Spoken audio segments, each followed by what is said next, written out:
Здраво, ова е 43-тото издание на Видеологија со Златко Ѓелевски, дигитален краток осврт за актуелни филмски остварувања, односно спонтана критичка анализа која е збир на први впечатоци илустрирани со подвижни слики. На денешниот репертоар е Game Night на Џон Френсис Дејли и Джонатан Голдстейн, во кој станува збор за брачен пар Ени и Макс, глумени од Рейчел МекАдамс и Джейсон Бейтман, кои ги покануваат нивните пријатели еднаш неделно на забава со друштвени игри. Братот на Макс, Брукс, глумен од Кайл Чендлер, ги кани пријателите во својот дом на забава со убиство и мистерија, со актери кои глумат криминалци и полицајци. Откако братот ќе биде киднапиран, учесниците во играта дознаваат дека во неа инволвирани се и вистински криминалци кои се спремни да пукаат со пиштоли со вистински куршуми. Во филмот се запознаваме со пар на подеднакво компетитивни момче и девојка, кај кои љубовта кон друштвените игри се претвора во љубов еден кон друг. Другиот пар покрај нивната долгорочна врска има неоткриени комични сексуални тајни, а останатите ликови се ергени кои имаат сомнителни избори во животот, кој посмешен.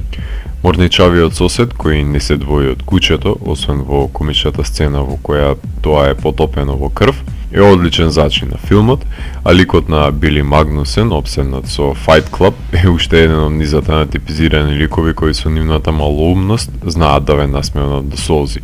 Натпреварувачкиот дух на парот и постојаниот конфликт со омалуважувачкиот брат ги држат запалени огништата на мотивацијата на ликовите во филмот и на смевката на лицата на гледачите.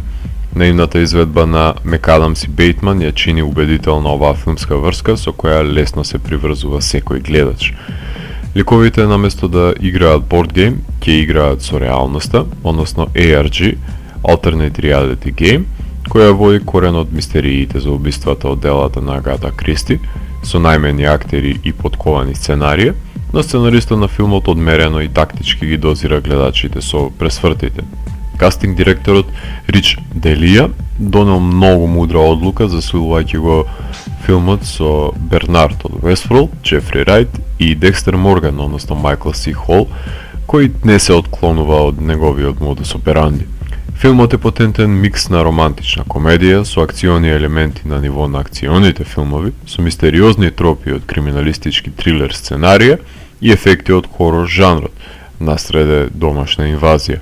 Режисерите користат многу референции од популарната култура, од Финчерови и Тарантинови дела па се до Логан, дури и како чин на почит емулираат начини на снимање на омилените автори на кои им ги реферираат кадрите на своите филмови, односно Рейчел МекАдамс не би имала проблем да биде дел од Pulp Fiction. На пластени се шеги од секаков вид, што значи дека филмот не се потпира исклучиво на тоалетен хумор или само на високоинтелектуален, туку прави симбиоза која е забавна за следење. Нивна најголема умешност е вообичаена тривијална ситуација да ја воздигнат до урнебесна комедија исполнета со панови од страна на сите ликови. Меѓутоа, тоа не значи дека немаат да понудат иновативни режисерски потфати во овој филм, а најдобри примери за тоа се рагби сцената за долгиот кадар без рез во куќата и сцените во кои камерите се прикачени на објектите во пад за време на акција. Режисерите на претходниот филм соработуваа со кинематографот Бери Петерсон, познат по 21 Jump Street и Zoolander, кој ги владее сите кадри од екстремно крупните до екстремно широките планови.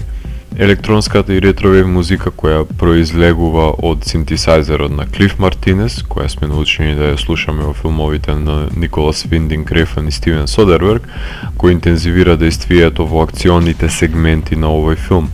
Песната на Queen од саунтракот е сосема соодветен потсетник на несопирливоста на ликовите.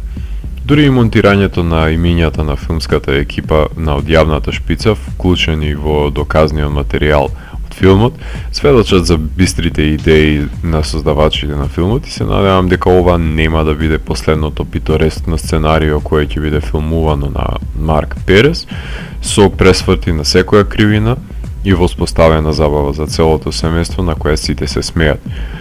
За буџет од нецели 40 милиони долари, филмот заработи 3 пати повеќе во светски рамки и ја отвори можноста на режисерите да работат на идниот студиски суперхеројски филм за Флеш.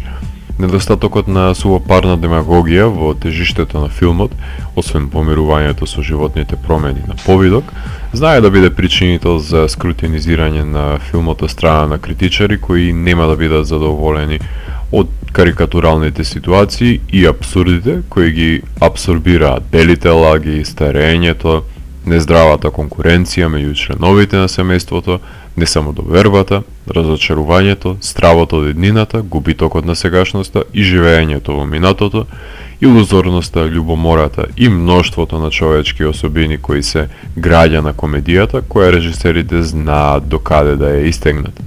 Џон Френсис Дејли и Джонатан Голдстейн по нивното претходно лудо остварување Vacation, кое го комплетираше серијалот на филмови за патувачките авантури на National Lampoon, снимија нов филм кој можеби нема да се стреми да постигне високи естетски мерила, но затоа представува еден од најзабавните филмови снимени оваа година, кој барем за момент ми ја врати надежта во американската комедија, посебно од рангот на студискиот систем, која многу ретко е промислена и возбудлива, што го прави филмот дел од групацијата на филмови како A Futile and Stupid Gesture и Office Christmas Party кои стануваат ендемски вид. За максимална употреба на квалитетите на действието на филмот, препорачувам задолжително да се гледа во друштво. Ако морам да го евалуирам, тогаш Game Night од мене има 4 од 5. Доколку ви се допадна 43-тото издание на дигиталната архива Видеологија, лајкувајте го видеото, споделете го и следете го каналот. Постигнете и по останатите рецензии на виртуалната полица. Ви благодарам за вниманието.